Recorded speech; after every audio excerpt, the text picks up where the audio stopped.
On today's episode of Anime Afterthought, My Hero Academia episode 106, The Unforgiven. Not gonna lie, today's episode probably has the most hand-fisted cliche ever. I'm talking ever. And it's such a fucking cop-out too. Oh, the children will be better off without me. Oh, the family will be better off without me. Oh, everyone will be better off without me, so I might as well leave now. Sorry to burst your bubble there, big guy. That's not atonement. That's playing the martyr for sympathy's sake. And I highly doubt Fuyumi is having any of that shit anyways. You said it yourself, she's yearning for a family. I highly doubt she's gonna sit on the sidelines when there's still a missing member.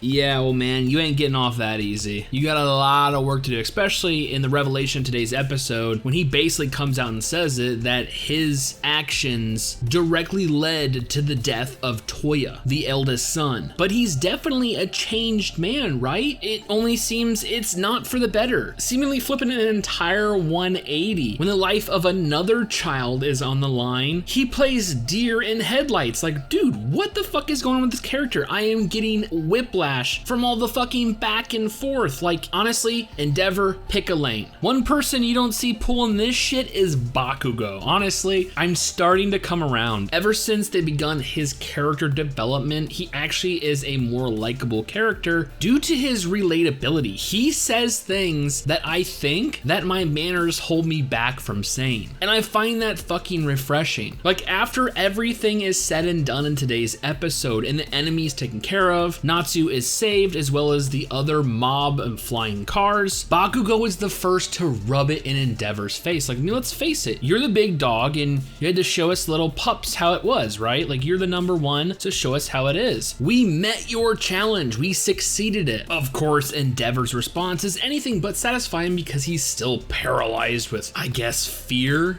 of losing another child. Like, dude, you doing nothing isn't gonna fucking help that, right? But you know what will? Giving Natsu a big old bear hug and admitting you killed his older brother. Like I said, I understand what they're trying to do with this character. They're trying to add a little bit of humility, something he was lacking in the beginning of the series, but uncovering the truth of just how shitty of a dad he really was, this approach just seems kind of weird to me. And after everything is said and done, he seems the best course of action is literally moving his family to the entire house to be with the mother, who's going to be discharged soon. Because, like I said before, he believes that the best thing he could do for his family is abandon them. Yeah. Fuck this. Let's talk about Deku, Bakugo, and Shoto. They are kicking ass. I believe in the span of 1 week through Endeavor's helpful hints. Yes, the dude can be helpful sometimes. Remember, there is a clear distinction made in the series between Enji and Endeavor. Anyways, each one was able to assess their weakness and overcome it. Shoto displaying a better control over his fire side. Bakugo is focusing on precision as well as overall output, as we see him literally turn into a fucking jet engine. And it seems Deku has that parallel thinking down, as he not only is able to maintain both the strength aspect of One for All, but he is also able to summon several black whips. Of course, with something devastating looming in the background. Remember, we're on a ticking clock. I assume these power-ups are sorely needed. Speaking of sorely needed, there's one more character I want to talk about, and that is actually Endeavor's chauffeur. Gotta say, this dude was fucking hilarious. The highlight of the episode, in my opinion. We all know Bakugo's personality is explosive, but to see this dude retort, come back at him with the same fucking energy is hilarious. The look on Bakugo's face when he's being yelled at is priceless. Finally, someone who speaks this kid's language. But honestly, the turmoil of the Todoroki clan and even the startling progress made by the students is side note to a bigger theme, a topic of morality. This, of course, comes in the form of ending. What is a hero to do when he comes to face with an insurmountable task, a villain that wants to die? Not only that, but by their hands. This was an interesting concept. And I feel the only thing bad about this whole scenario scenario is that kind of falls short of an actual decision. If Ending's powers were enough to actually rival a catastrophe, something that the heroes couldn't stop unless they took a life, could they? And if they did, would they still be considered heroes? This is a common trope in Western comics. It comes up time and time again, especially because these heroes have that one rule, the line they don't cross. I cannot take a life. Putting yourself in a situation like that truly makes you wonder. I mean, what if it's a friend or a family member? What if it's an entire group of people? Hell, what if it's an entire world? If Earth's fate hung in the balance, would you take one life to save almost 8 billion? They definitely hit a good thought experiment in today's episode. I am curious though, what would you choose? Anyways, I decided to dip into today's preview because I was excited. I was just, wanting some more My Hero Academia. It looks like we're having an interesting episode next week. To me, it looks like Aizawa and Present Mike maybe have some kind of past relationship with Kirogiri, and given the title of the episode, More a Hero Than Anyone, I'm excited to see what kind of past they really have. Anyways, with all that being said and more My Hero Academia next week, I honestly cannot wait for future episodes.